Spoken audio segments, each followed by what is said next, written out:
They said she came to heal our broken family, but no one knew she carried shadows under her smile. When my mother died, I thought my world had ended. But when my stepmother arrived, I learned that true darkness doesn't always scream, sometimes, it whispers through charm. I was only 11 when I was introduced to rituals hidden behind prayers, to a world where power came wrapped in fear. No one saw what I saw. No one believed what I lived. Until the night I ran to the only place that could save me, the altar of a village church. This is not just a story about witchcraft.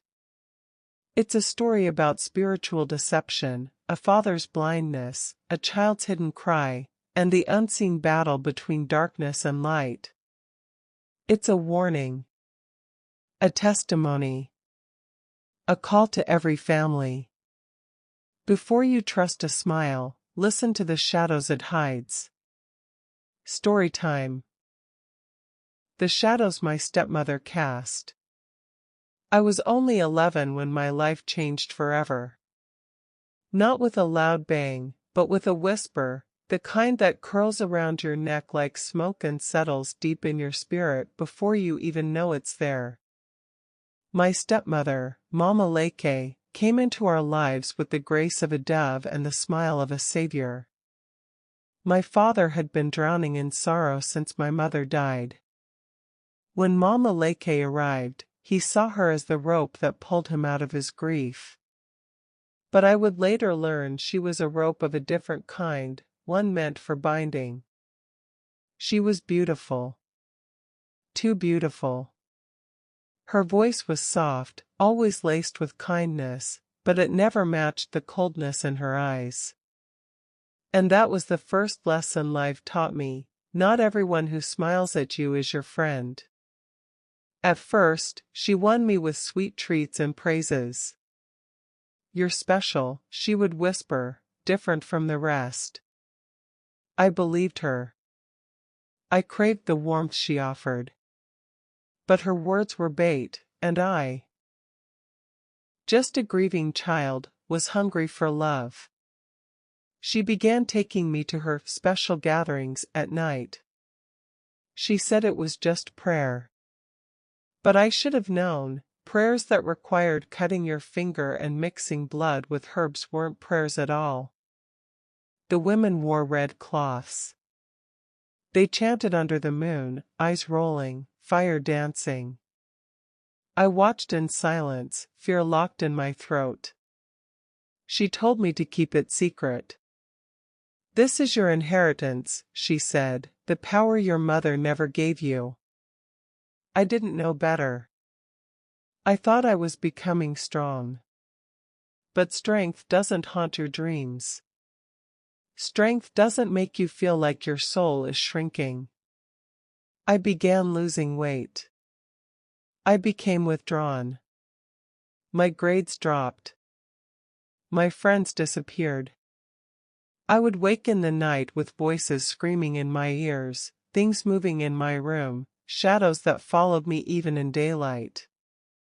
Until one day, I broke. I ran into the church during a revival night, barefoot and trembling. I screamed, "Help me!" And I collapsed at the altar. The pastor prayed. Elders gathered. And for the first time in years, light came in. It took months, months of prayer, counsel, fasting, and truth, to break the chains that had wrapped around my spirit. The more I healed, the clearer I saw. My stepmother wasn't just a woman who practiced witchcraft. She was a woman who passed down her wounds as legacies. She thought she was protecting me. She thought giving me darkness would make me powerful. But power without light is poison. She was cast out of our home. My father wept. Not just for the betrayal, but for not seeing it sooner. Now, I speak. I teach. I write. Because silence almost destroyed me. Healing and light. Healing wasn't easy. I battled shame, nightmares, and silence. But over time, I found joy again. I learned to pray. I learned to speak. I learned to forgive. And now, I share. Because silence almost killed me. Because children are still walking into dark rooms thinking they are safe.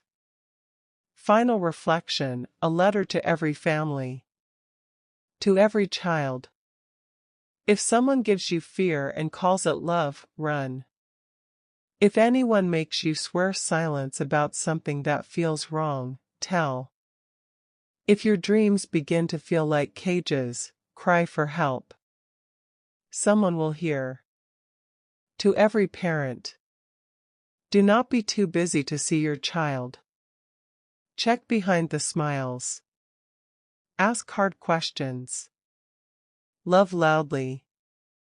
Watch deeply. Protect endlessly. To every step-parent. Love is a calling, not a weapon. You are either a bridge to healing or a wall to pain. Choose to be light. 1. Trust your intuition. Even as a child, the main character sensed something was wrong. This reminds us that inner feelings should not be ignored, especially when something feels off or unsafe. 2. Silence can be dangerous. Keeping silent about abuse or manipulation gives power to the oppressor. Speaking out, even when afraid, is the first step to freedom. 3. Evil often hides behind kindness. The stepmother used charm and gifts to cover her dark intentions. This teaches that not everyone who seems kind has good motives. Discernment is crucial. 4. Parents must stay spiritually and emotionally present. The father's absence and trust in the wrong person led to his child's suffering. This highlights the importance of deep parental awareness and involvement in a child's life. 5. There is power in community and prayer. The child's healing came when she found safety and prayer in her community. This shows that spiritual support, prayer, and unity can break even the darkest chains. 6. Forgiveness is the path to healing. Though wounded, the protagonist chose healing over bitterness. Forgiveness doesn't excuse the evil, but it sets the wounded free. 7. Step-parents hold a sacred responsibility. A step-parent's role is one of trust, love, and guidance, not manipulation or harm. They must be safe spaces, not shadows. 8. Children are spiritually sensitive. Children can carry unique spiritual gifts, which must be nurtured wisely, not exploited. Protecting their innocence is a sacred duty. 9. Darkness cannot stand the light. When exposed, evil loses its grip. Truth, love, and prayer are powerful weapons that always lead to deliverance and peace. 10. God sees and rescues. Even when no one believed her, God intervened. The story reminds us that divine help is never far away, especially for the innocent. The end. To all my amazing subscribers, both new and old, I just want to say a big, warm thank you from the bottom of my heart. Your support means everything to me. Every view, every like, every comment, you are the reason these stories live and breathe. If you're just joining the family, welcome home. And if you haven't subscribed yet, what are you waiting for?